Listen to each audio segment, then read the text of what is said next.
أيها الذين آمنوا اتقوا الله حق تقاته ولا تموتن إلا وأنتم مسلمون يا أيها الناس اتقوا ربكم الذي خلقكم من نفس واحدة وخلق منها زوجها وبث منهما رجالا كثيرا ونساء واتقوا الله الذي تساءلون به والأرحام إن الله كان عليكم رقيبا يا أيها الذين آمنوا اتقوا الله وقولوا قولا سديدا يصلح لكم أعمالكم ويغفر لكم ذنوبكم ومن يطع الله ورسوله فقد فاز فوزا عظيما أما بعد فإن خير الحديث كتاب الله وخير الهدي هدي محمد صلى الله عليه وسلم وشر الأمور محدثاتها وكل محدثة بدعة وكل بدعة ضلالة وكل ضلالة في النار فأعوذ بالله من الشيطان الرجيم بسم الله الرحمن الرحيم وجاهدوا في الله حق جهاده واجتباكم وما جعل عليكم في الدين من حرج ملة أبيكم إبراهيم وسماكم المسلمين برادران اسلام معزز سامعین و سامعات بزرگان دین ملت اسلامیہ کے نوجوانوں آج ہم سب کی عید کا دن ہے اور عید الاضحیٰ کی مسرتوں اور خوشیوں کے حوالے سے ہم اللہ رب العالمین کی عبادت کرنے کے لیے یہاں اکٹھا ہوئے ہیں عید الاضحیٰ کو حضرت ابراہیم علیہ السلام سے نسبت خاص ہے اسی مناسبت سے میں نے سورہ حج کی ایک آیت پڑھی ہے جس میں اللہ تعالیٰ نے حضرت ابراہیم علیہ السلام کی ملت کی پیروی کرنے کا حکم دیا ہے اور اس میں قربانی کا پیغام پیش کیا گیا ہے جو آیت تلاوت کی گئی اس کا ترجمہ کچھ یوں ہے وَجَاهِدُوا فِي اللَّهِ حَقَّ جِهَادِهِ کہ تم اللہ کے راستے میں اللہ کے دین کے لیے اللہ کے لیے کما حقہ مجاہدہ کرو وَاجْتَبَاكُمْ اللہ تبارک و تعالی نے تمہیں چن لیا ہے وَمَا جَعَلَ عَلَيْكُمْ فِي الدِّينِ مِنْ حَرَجٍ اور اللہ نے تمہیں دین کے سلسلے میں کسی تنگی میں مبتلا نہیں کیا ملت ابیکم ابراہیم تم اپنے باپ حضرت ابراہیم علیہ السلام کی ملت کی پیروی کرو وَسَمَّاكُمُ الْمُسْلِمِينَ اس نے تمہارا نام مسلمان رکھا ہے یہ آیت اور اس آیت کا ترجمہ جو خطبہ مسنونہ کے بعد پڑھی گئی ترجمے سے آپ نے ملاحظہ کیا کہ آیت میں اللہ تعالیٰ نے اور آیت کی ابتدا میں اللہ تعالیٰ نے مجاہدے کا حکم دیا ہے مجاہدہ کہتے ہیں انتھک کوشش کو انسان کے بس میں جتنی کوشش وہ کر گزرے کرنا چاہیے دنیا کمانے کے لیے ہم کتنی کوشش کرتے ہیں کتنی تگو کو دو کرتے ہیں کتنی محنت کرتے ہیں کتنا پسینہ بہاتے ہیں اللہ نے کہا وَجَاهِدُوا فِي اللَّهِ حَقَّ جِهَادِهِ تم اللہ کے دین کے لیے ویسی کوشش کرو صرف کوشش مطلوب نہیں ہے اللہ نے آگے کہا حق جہادی کما حقہ یعنی جتنا تم کر سکتے ہو کوشش کرو مجاہدے کا مطلب یہ ہوا کہ دین سے رسمی تعلق ناکافی ہے مسلمان ہونے کے لیے مسلمان گھرانے میں پیدا ہو جانا ناکافی ہے اور مسلمان ہونے کے لیے مسلم نام رکھ لینا ناکافی ہے اور دین کے سلسلے میں معمولی کوشش بھی ناکافی ہے اللہ تعالیٰ کو جو محنت اور جو مجاہدہ مطلوب ہے وہ انتہا درجے کی ہے ہمارے بس میں جتنی کوشش ہے ہمیں دین کے سلسلے میں اطاعت کے سلسلے میں بندگی کے سلسلے میں کرنا چاہیے اللہ نے آگے فرمایا وَاجْتَبَاكُمْ اللہ تعالیٰ نے تمہیں چن لیا ہے اس کا مطلب یہ ہوا کہ محمد صلی اللہ علیہ وسلم کی امت کو خطاب کر کے اللہ کہتا ہے وَاجْتَبَاكُمْ اللہ نے تمہیں چن لیا ہے یعنی جس طرح اللہ نے تمام انبیاء میں سے چن کر اللہ کے نبی کو افضل الرسل اور افضل الانبیاء بنایا اسی طرح اللہ نے تمام امتوں میں سے چن کر اس امت کو افضل الامم بنایا ہے اسی لیے اللہ نے کہا وَاجْتَبَاكُمْ اللہ نے تمہیں چن لیا ہے آگے اللہ نے ارشاد فرمایا وَمَا جَعَلَ عَلَيْكُمْ فِي الدِّينِ مِنْ حَرَجٍ دین کے سلسلے میں اللہ نے تمہیں کسی تنگی میں مبتلا نہیں کیا ہے مطلب یہ ہے جو دین ہے جو دین ہمیں دیا گیا ہے جو شریعت، جو تعلیمات، جو احکامات دیے گئے ہیں اتنے ہی ہے جو انسان کے بس میں ہے. انسان کے بس سے کچھ بھی حکم نہیں دیا گیا ہے. انسان کی استطاعت جتنی ہے، انسان کی طاقت جتنی ہے، اللہ نے اتنے ہی احکامات دیے ہیں. اسی لیے اللہ نے کہا دین کے سلسلے میں اللہ نے تمہیں کسی تنگی میں مبتلا نہیں کیا. آگے اللہ تعالیٰ نے ارشاد فرمایا ملت ابیکم ابراہیم، تم حضرت ابراہیم علیہ السلام کے اپنے باپ حضرت ابراہیم علیہ السلام کی ملت کی پیروی کرو. اللہ تعالیٰ فرماتا ہے کہ تم اپنے باپ ابراہیم علیہ السلام کی ملت کی پیروی کرو. یہ باپ حضرت ابراہیم علیہ السلام کس طرح سے ہوئے؟ یہ اللہ کے نبی صلی اللہ علیہ وسلم کے آبا و اجداد میں سے ہیں. اسی لیے قرآن کہتا ہے کہ یہ بھی تمہارے روحانی باپ ہیں. ملت ابراہیمی کی اللہ تبارک و تعالیٰ نے حکم دیا ہے. ملت ابراہیمی کہتے کسے ہیں؟ ملت ابراہیمی کیا چیز ہے اور ملت ابراہیمی کس چیز کا نام ہے؟ ملت ابراہیمی اثار و قربانی کے روشن ترین داستاں کا نام ہے. ملت ابراہیمی ایمان کی فتح اور کفر کی شکست کا نام ہے. ملت ابراہیمی اطاعت و فرما برداری کے بے نظیر نمونے کا نام ہے. ملت ابراہیمی نفس کے خواہشات اور ارمانوں کے کچلنے کا نام ہے. ملت ابراہیمی بیوی بچے اقارب اور رشتہ دار کی محبتوں کو اللہ کے نام پر قربان کر دینے کا نام ہے. الغرض ملت ابراہیمی کہتے ہیں ایک اللہ اور الہ واحد کی رضا اور اس کی خوشنودی حاصل کرنے کے لیے اپنے پورے وجود کو اللہ کے حوالے کر دینا، یہ ملت ابراہیمی ہے. قل ان صلاتی ونسکی ومحیای ومماتی للہ رب العالمین. ہم قربانی کرتے ہیں، بہت سارے لوگ یہ دعا پڑھتے ہیں اور اس آیت کا ترجمہ آپ سنیے. قل ان صلاتی، ایک بندہ مومن کہتا ہے کہ پروردگارا یہ میری نماز، قل ان صلاتی ونسکی، اور میری قربانیاں، ومحیای،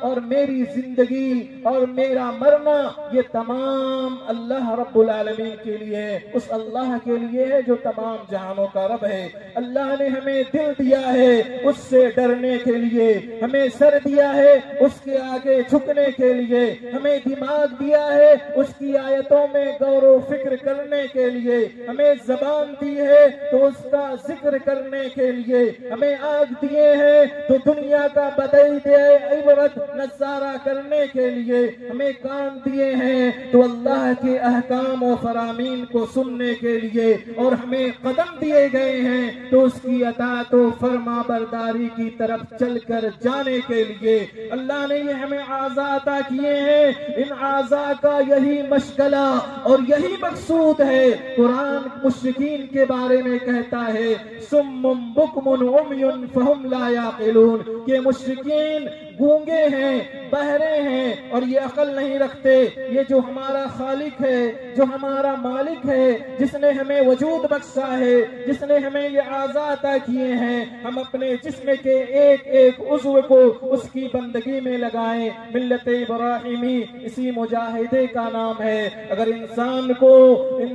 کو اس دنیا میں پیدا ہونے کے بعد اگر انسان اپنے خالق کو نہیں پہچانتا، اپنے خالق کا حق عبادت نہیں ادا کرتا، توحید سے آشنا نہیں ہوتا، تو وہ کان رکھ کر بھی بہرا ہے، زبان رکھ کر بھی گونگا ہے، پیر رکھ کر بھی لنگڑا ہے اور ہاتھ رکھ کر بھی لولا ہے. اسی معنی میں قرآن نے کہا لہم قلوب لا یفقہون بہا، ان کے دل ہیں مگر وہ دل رستے نہیں. وَلَهُمْ أَعْيُنٌ لَا يُبْصِرُونَ بِهَا، ان کی آنکھیں ہیں مگر ان کا آنکھوں سے وہ دیکھتے نہیں. اور وَلَهُمْ آذَانٌ لَا يَسْمَعُونَ بِهَا، اس کے کان ہیں مگر وہ کانوں سے سنتے نہیں. أُولَئِكَ كَالْأَنْعَامِ، اللہ نے کہا کہ وہ چوپائے ہیں بلکہ چوپائے سے بھی بدتر ہیں. یعنی اللہ نے جو اعضاء ادا کیے ہیں ان اعضاء کو اللہ کی اطاعت و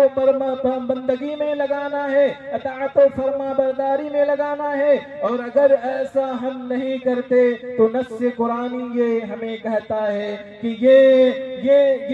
گونگے ہیں، بہرے ہیں، اندھے ہیں۔ حضرات اس طرح سے مجاہدہ کس چیز کا نام ہے؟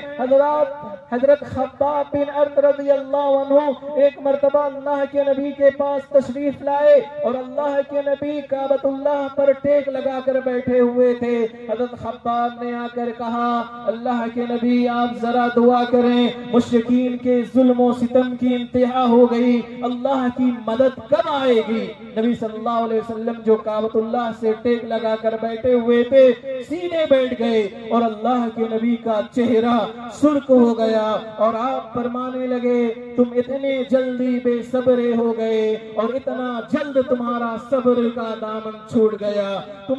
حالانکہ تم پر وہ حالات نہیں گزرے جو تم سے پہلی امتوں پر گزر چکے ہیں، اور تم پر وہ مصیبتیں اور مشقتیں نہیں آئی جو تم سے پہلے اہل ایمان پر آ چکی ہے۔ انہیں آری کے ذریعے اس طرح چیر دیا جاتا جس طرح تم لکڑی کو چیرتے ہو، اور انہیں لوہے کی کنگھیوں سے ان کے جسم کے گوشت نکال لیے اور ادھیڑ دیے جاتے تھے، لیکن تب بھی یہ چیزیں انہیں ایمان سے نہ روکتی۔ مجاہدہ اس عزم مصمم کا نام ہے جس کی وصیت اللہ کے نبی نے ایک صحابی کو کی اور کہا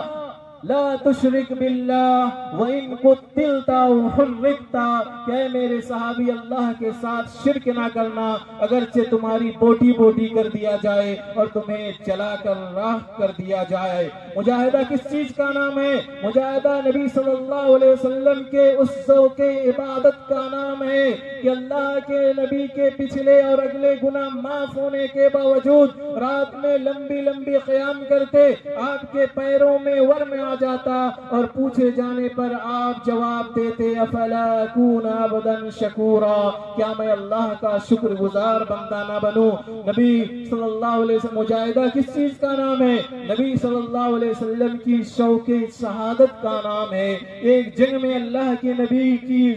انگلی زخمی ہوئی اور اللہ کے نبی کی انگلی سے خون بہنے لگا تو اللہ کے نبی نے کہا هل انت اصبع دمیتی وفی سبیل اللہ ما لقیتی، یعنی ہم تو آج اللہ کی راہ میں گردن لٹانے کے لیے آئے ہیں اور اگر تجھے ذرا زخم پہنچا ہے تو یہ کون سی بات ہے؟ مجاہدہ کس چیز کا نام ہے؟ مجاہدہ امام اہل السنہ والجماعہ امام احمد بن حنبل کے اس استقامت کا نام ہے جس نے مامون جیسے سلطان وقت کو عاجز کر دیا تھا، مامون جیسے سلطان وقت کو اپنے آگے جھکا دیا تھا۔ امام احمد بن حنبل کی قربانیاں، ان کا مجاہدہ کتاب و سنت کا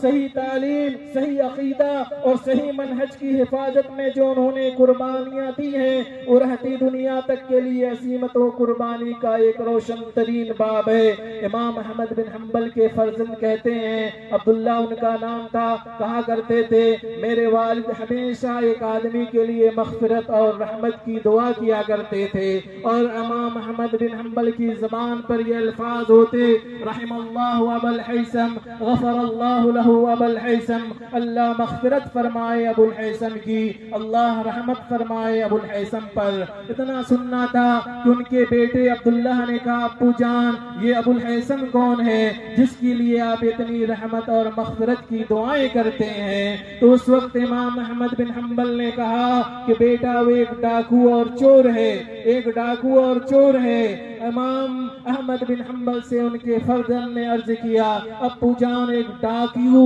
اور ایک چور کے لیے اس قدر دعائیں کرنا کیا معنی رکھتا ہے؟ تو امام احمد بن حنبل نے کہا تھا تو وہ ایک ڈاکو اور چور، مگر اس نے زندگی کا ایک ایسا سبق مجھے پڑھایا تا حیات میں اسے نہیں بھلا سکتا۔ معاملہ یہ ہے کہ حکومت کے لوگ مامون کی فوج مجھے پکڑ کر لے جا رہی تھی، فوج تکلیف دینے کے لیے اور کوڑے برسانے کے لیے، جیل میں بند کرنے کے لیے۔ ایسے موقع پر مجھے ابو الحیثم سے میری ملاقات ہوتی ہے۔ ابو الحیثم کہتا ہے کہ اے احمد کیا تم مجھے پہچانتے ہو؟ میں اس دور کا سب سے بڑا ڈاکو ہوں اور میرا معاملہ یہ ہے کہ مجرمین کی بادشاہ کے پاس جو فہرست ہے اس میں سرے فہرست میرا نمبر آتا ہے، یعنی میں سب سے پہلے نمبر پر آتا ہوں اور میرا حال یہ ہے کہ میں چوریاں کرتا ہوں، ڈاکے ڈالتا ہوں اور اس طرح سے جرائم کا ارتکاب کرتا ہوں، مامون کی فوج اور پولیس آتی ہے، مجھے پکڑتی ہے، مجھے سزا دیتی ہے، پھر چھوٹ کر آتا ہوں، پھر وہی حرکت کرتا ہوں، پھر پکڑا گیا میں، پھر مجھے کوڑے لگائے گئے، پھر چھوٹ کر آیا، پھر میں نے وہی جرم کیے، میں بارہا سزا پانے کے باوجود، بارہا کوڑے کھانے کے باوجود آج تک میں نے یہ جرائم نہیں چھوڑے ہیں، یہ گناہ نہیں چھوڑے ہیں۔ احمد میں تم سے کہنا چاہتا ہوں، میں تم سے کہنا چاہتا ہوں، شیطان کی راہ میں اور ابلیس کی راہ میں نے اتنی استقامت دکھائی ہے، میں غلط ہوں، میں نے غلط کی راہ پر اور گناہ کی راہ میں اتنی مصائب اور مشکلات برداشت کی ہے۔ اے احمد میں یہ کہنا چاہتا ہوں کہ کہیں ایسا نہ ہو کہ میں نے شیطان اور ابلیس کی راہ میں اتنی پامردی دکھائی ہے اور تم اللہ کی راہ میں رہ کر کہیں ایسا نہ ہو کہ تمہارے قدم لڑکھڑا جائیں۔ امام احمد بن حنبل کہتے ہیں ہوا بھی ایسا ہی، بادشاہ کی فوج اور بادشاہ کی پولیس مجھ پر جب کوڑے برسا رہے تھے تو میں اس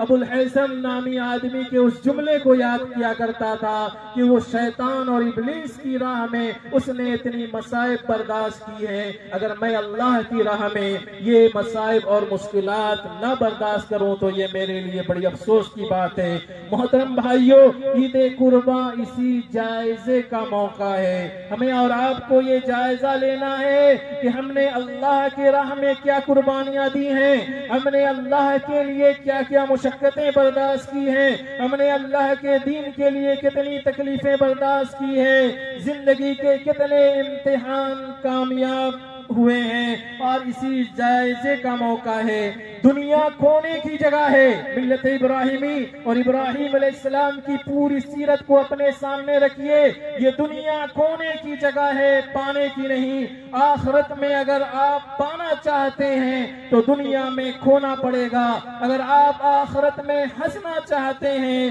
تو دنیا میں رونا پڑے گا، اگر آخرت کا آرام چاہتے ہیں تو دنیا میں تھکنا پڑے گا، آخرت کی خوشیاں چاہتے ہیں تو دنیا کے غم برداشت کرنے پڑیں گے۔ اسی کا نام مجاہدہ ہے اور یہی پیغام عید قربان ہمیں دیتی ہے۔ اسی پیغام کو حاصل کرنے کے لیے ہم یہاں اکٹھا ہوئے ہیں۔ اللہ یہ جاننا چاہتا ہے کہ بندہ میرے لیے کتنا تھکتا ہے، کتنی تکلیفیں برداشت کرتا ہے، کس قدر قربانیاں دیتا۔ یہ قربانی جانور کی قربانی کوئی قربانی نہیں ہے، اللہ جو قربانی چاہتا ہے وہ یہ ہے کہ آپ جانتے ہیں کہ سفر ہجرت کتنا نازک سفر تھا، قدم قدم پر آپ اور ابو بکر کے لیے مشکلات تھی، کہیں جا کر غار میں چھپ رہے ہیں، کئی دنوں کے مسلسل سفر کے بعد تھکے